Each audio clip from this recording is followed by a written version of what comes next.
Hey guys and girls, this is Anish from gainmedialab.com. Welcome to my exciting world of live audio mixing. In this video, we continue with the full drum mix series. In part 3, we talk about the snare. But before we get into all that, make sure that you have subscribed to this channel and turned on all notifications so that you don't miss any of the exciting videos that I post every Monday. With all that said and done, let's just jump into the mix.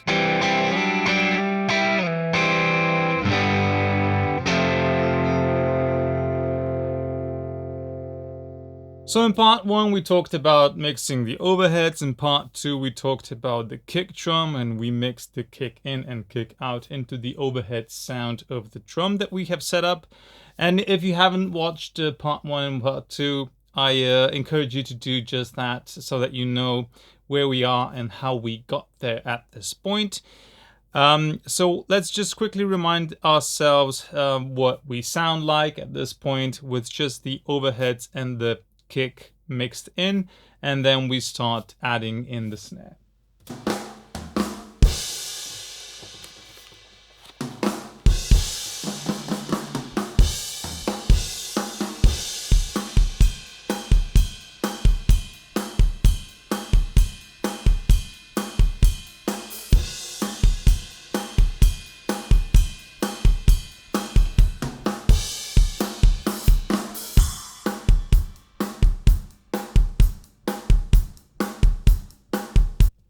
Right, so we can quickly detect that right now we do have quite a lot of snare present, and that is coming from the overheads.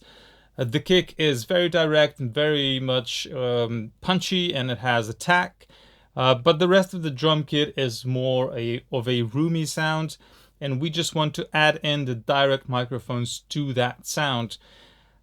So let's first talk about the snare top. It's been recorded with an Audix i5 microphone. I've placed it about an inch away from the snare rim, and it was placed at a 45-degree angle towards the snare head.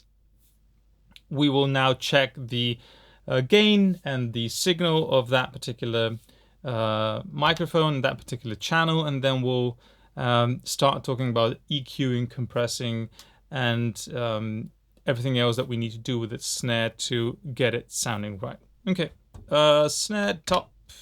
Let's try this. I'll mute the kicks right now so we don't get confused with those. I also mute the overhead so we just have the snare top microphone.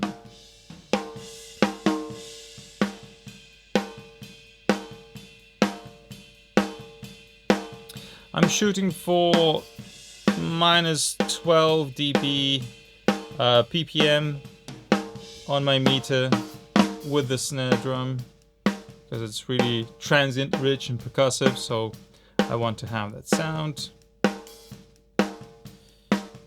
Okay, the level seems to be okay. Let's listen to what it sounds like in terms of frequency.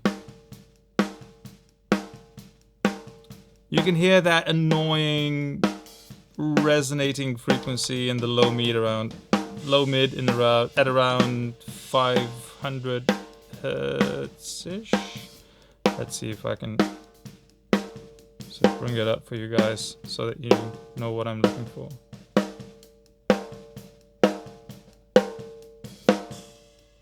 This.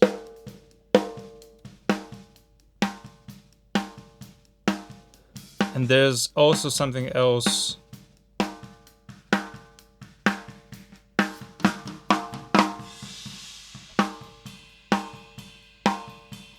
This. By removing these two frequencies, we've immediately cleaned up the snare. It's a bit more compact, it's a bit brighter, and it has apparently a bit more low end. Talking about the low end, let's see what happens when we engage the low cut. So let's see how far we can get with the low cut, because we don't need all that rumble down there without affecting the sound of the snare too much. Still has a lot of bottom end. Raising still slightly.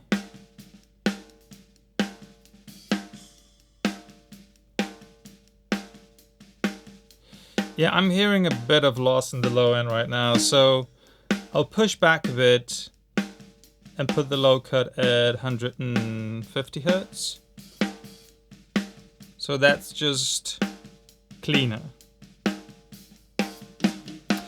Okay, so what I want to do right now is check for polarity against the overheads, as we do with every microphone that we add into that sound. So let's open up the overheads.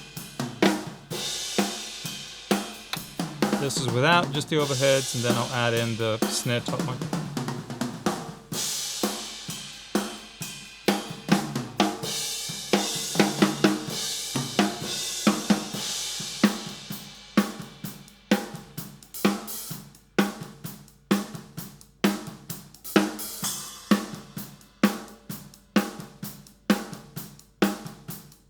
I actually hear more low end on the snare when I flip the polarity on the snare top. Let's listen to it again. You can hear the bottom end sort of coming in, right? That. With. So I'm keeping the polarity switch on the snare top.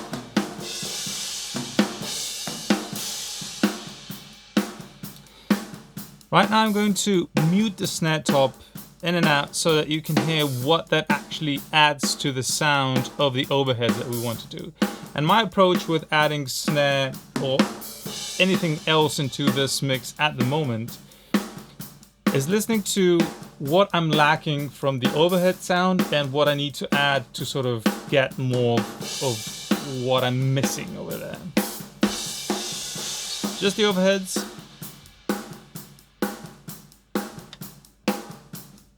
So we get a bit more a bite, we get a bit more low end, we get a bit more compactness. I'm going to also unmute the kicks so we have a reference.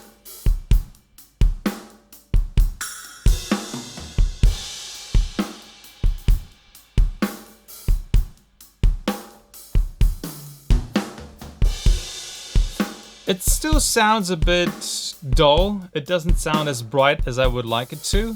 We do still have snare bottom microphone to consider, but for right now I want to add a bit of high end. And let's see if we can do that with a high shelf.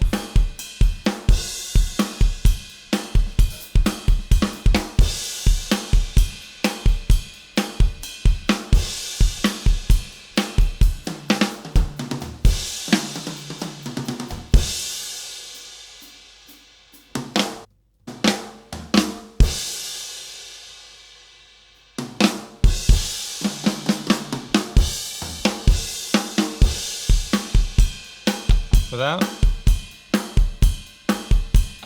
with.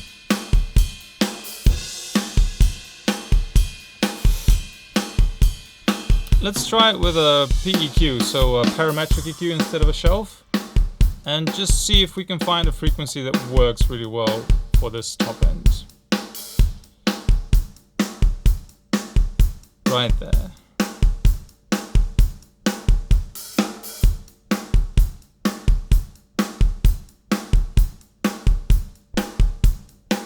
Without,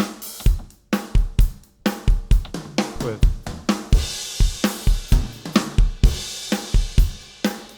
I'm muting the snare top again just to see what it adds to the overhead sound. So right now the snare is distant. Okay. Yeah, I'm happy with that. Frequency wise, let's see if we can add a bit more attack, a bit more punch, and get it closer to the sound of the kick drum with a bit of compression. So threshold -24, makeup gain at about 3.5, just because I want to get about 4 to 5 dB of reduction.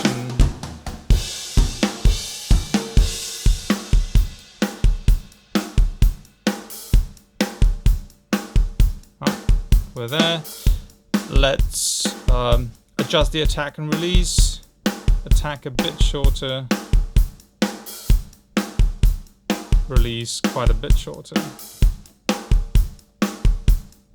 Right there.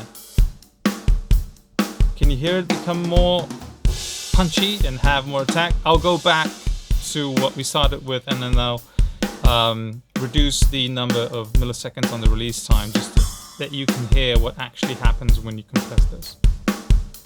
So we started here.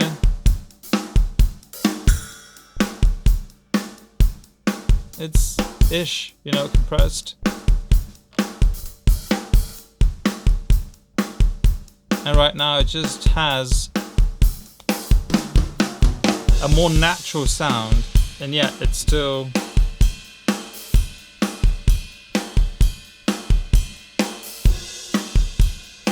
I'm gonna go maybe add just a bit of input gain, like half a dB. So my compressor is working at a level that I expect it to work at.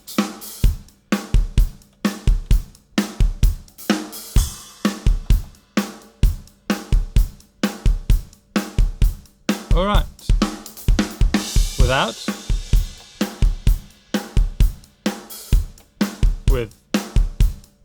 So we get that attack and punchiness. Without.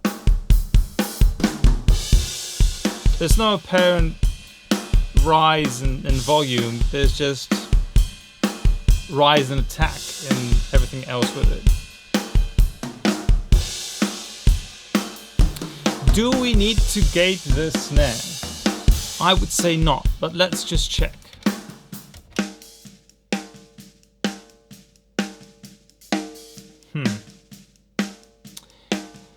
When you listen to it in solo, you can hear a bit of kick drum, you can hear a bit of hi-hat in it, but when you sort of combine it with the rest of the sound,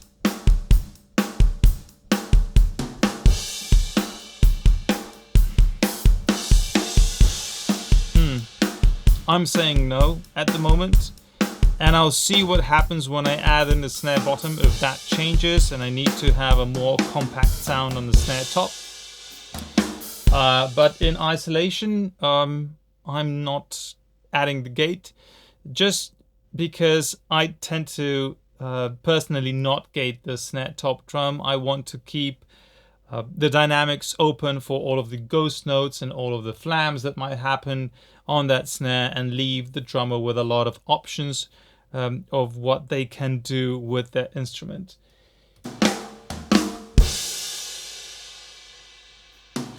Let's just see what we have achieved with our processing so far. I'm going to turn off the low cut, EQ and the compression so that you can hear what we have started with.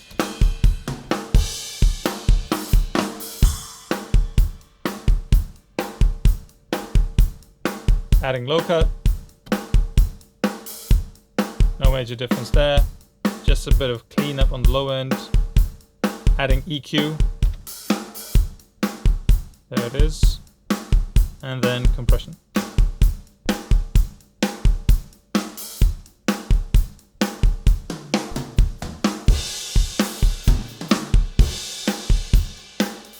Okay, that works for me. So at this point in time, let's talk about the snare bottom microphone. Now, I've already posted a video about how to place the snare bottom microphone to get a more optimal sound, especially in high time crunch situations. And I do suggest that you watch that video if you want to know how I place it. What I want to get from the snare bottom microphone in this particular case, and in most cases when I'm mixing drums, is the sound of the snares. So all that rattling goodness, and I want to get the bottom end, so the weight of the snare drum comes from the snare bottom mic for me. Like 9 times out of 10 I will add a bit of low end in the fundamental frequency of the snare drum on the snare bottom microphone. So with all that in mind, let's bring in the snare bottom, see what happens in terms of polarity, see what happens in terms of frequency, and then we'll start with that. Okay.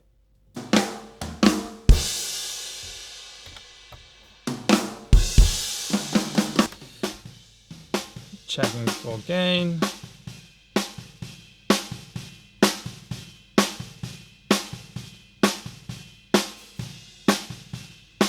Okay, that's about it.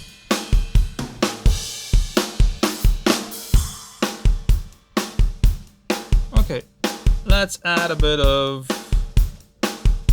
low cut.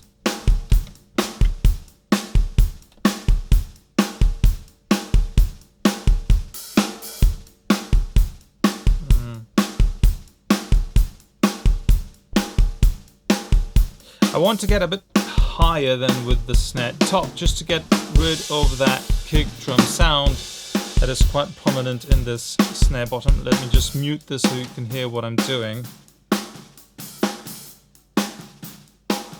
But right now we are losing all the weight of the snare bottom mic, so backing it down a bit. That seems like a nice sweet spot.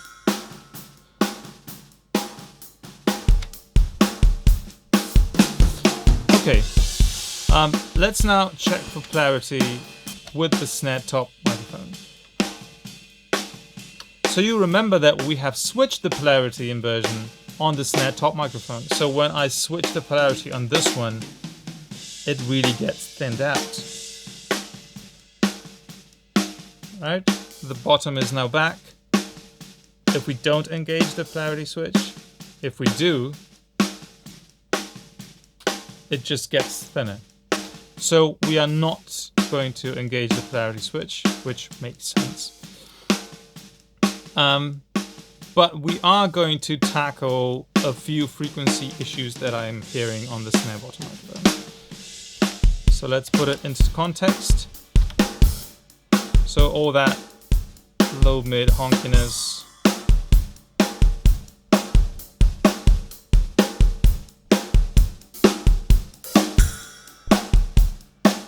that needs to get removed.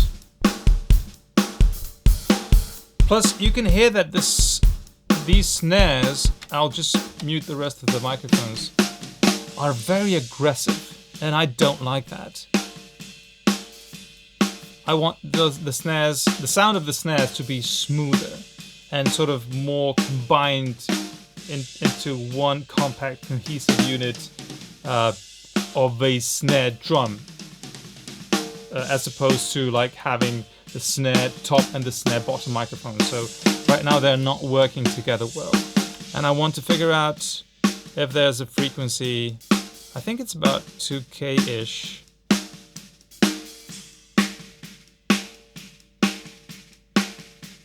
That's really annoying. Voila.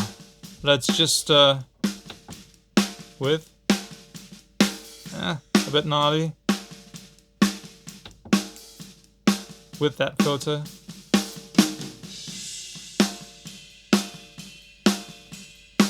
That works. In context.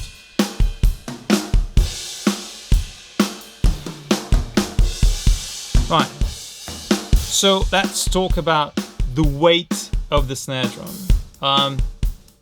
And I've already mentioned that I'm adding that weight at this snare bottom level. So let's try and do that.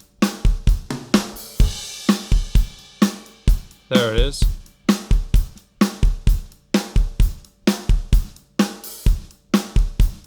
Without. With. So if you want to get a bit more heavy on the low end, I would suggest that you do it on the snare bottom microphone.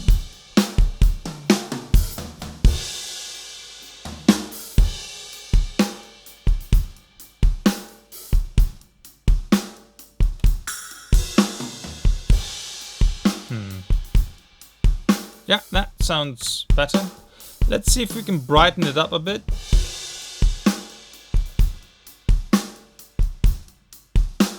just to add a bit more sparkle. And I've tried it with the shelf. Let's see what it sounds like with the parametric EQ.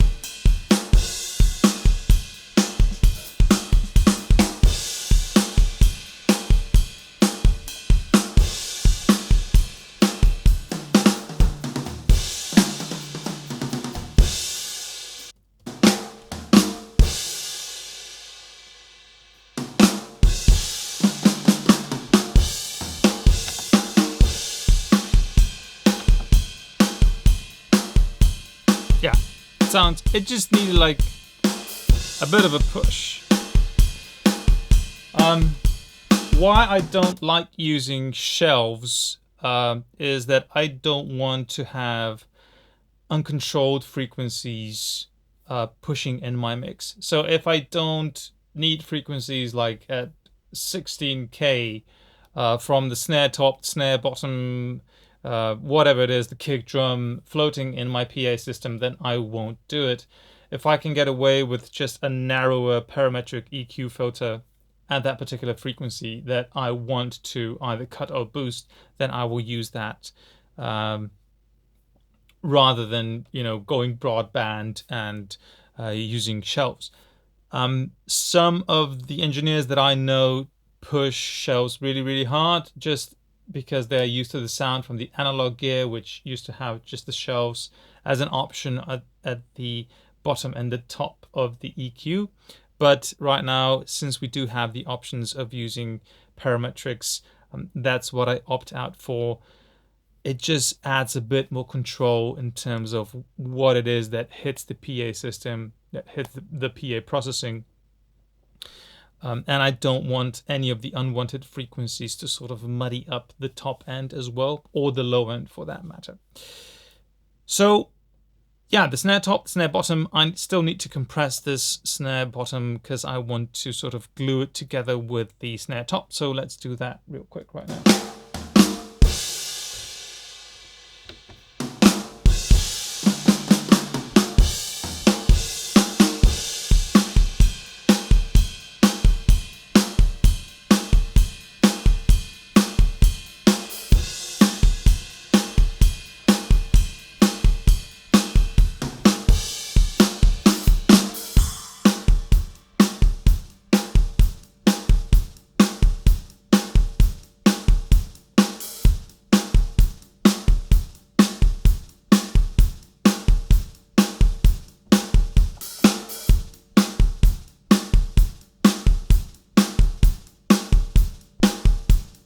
Okay, with that. With.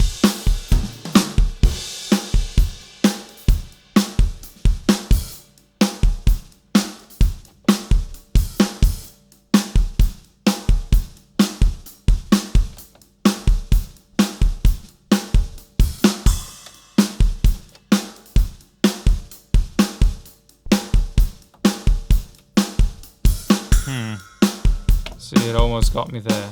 Self is the source. I was watching at the meters and something wasn't hitting me right because I was turning the knobs and nothing happened on the snare bottom. So there it is.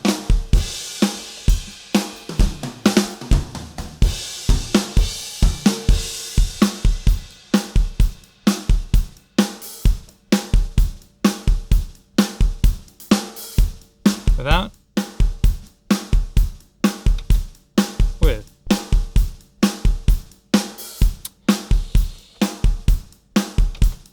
I prefer the sound, but right now we have another issue. We have a lot of kick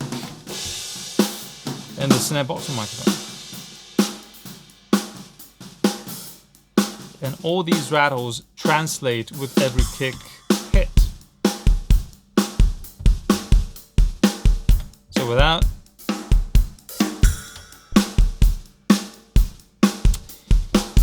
So number one, it's a bit loud in the mix. So let's push that down a bit.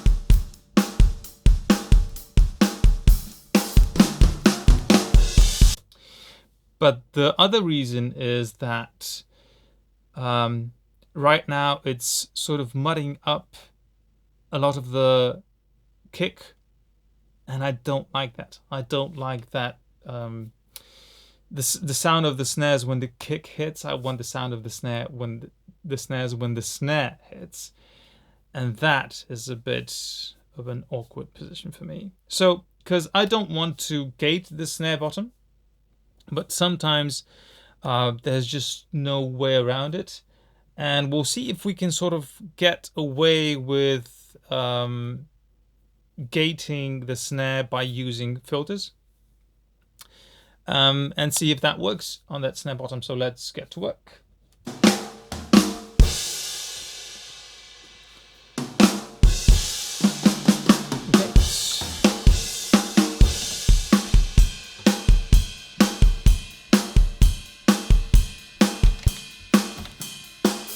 So this is without the gate engaged, with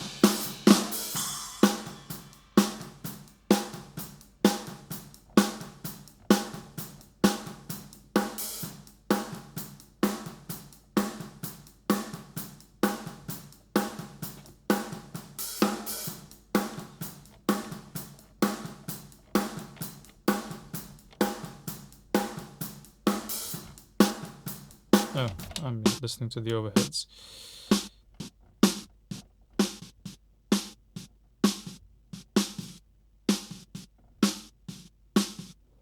You can hear how much of that gate is actually being opened by the kick hits. Let's see if we can filter out. That's better. Let's adjust.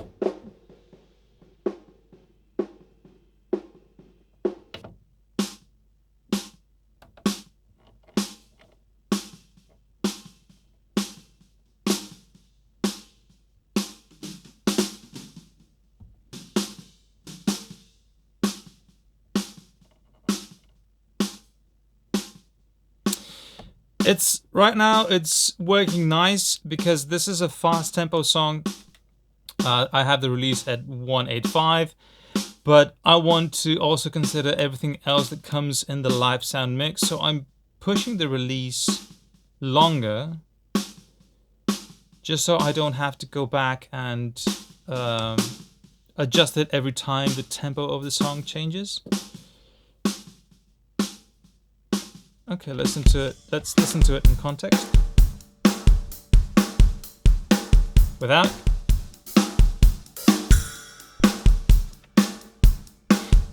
Can you hear the difference? It's obvious on the kick drum hits. So listen to the kick drum and I'll disengage and engage the gate again.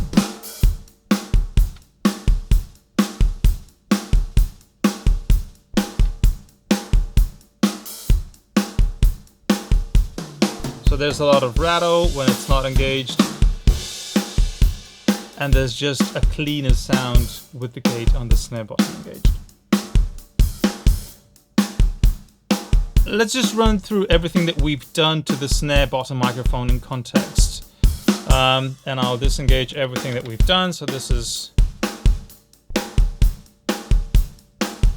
and we can listen to it in solo and then in the context of the mix. So this is without any processing. I'll bring it up a bit just so you can hear it better. Low cut.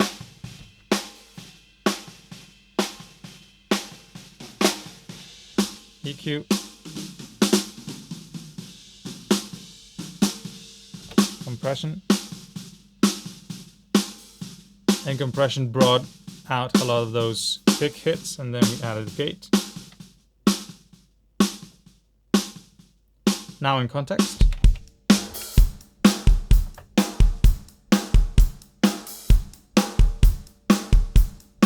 And I'll just remove the processing and engage it back in.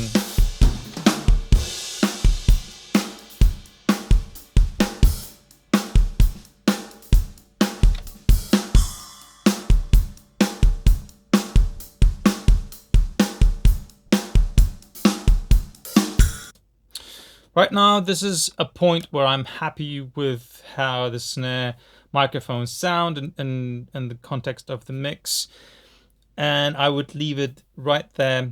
Just a quick note on levels. Since we don't have the rest of the band present for this particular mix, this is going to be sort of just a starting point setting. But what I want to do is I want to level match the kicks and the snares. So what I do is I look at the drum bus meters and see whether or not those meters hit the same levels as the kicks and the snares sort of come in. And if they do, when they do, then I know that they are sort of level matched. It's not perfect, but it gets you in the ballpark. And this is what I would start with if I don't have a reference point for me to compare that with or to go by. When the rest of the band would kick in, then that would get adjusted according to genre, according to your needs and the mix's needs. But as a starting point, just look at the levels of the drum mix bus, look at the meters there, and if they are hitting the same level as the kicks and the snares come in, then that's a great starting point to have. This was it for this video. I hope you enjoyed the mixing of the snare top and the snare bottom microphones in this full drum mix series. Thanks for watching. If you liked it, please share and subscribe. As you're doing that, don't forget to go to gainmedialab.com and check out more audio deliciousness that I have posted there. Until next time, mix great shows. Take care. Bye.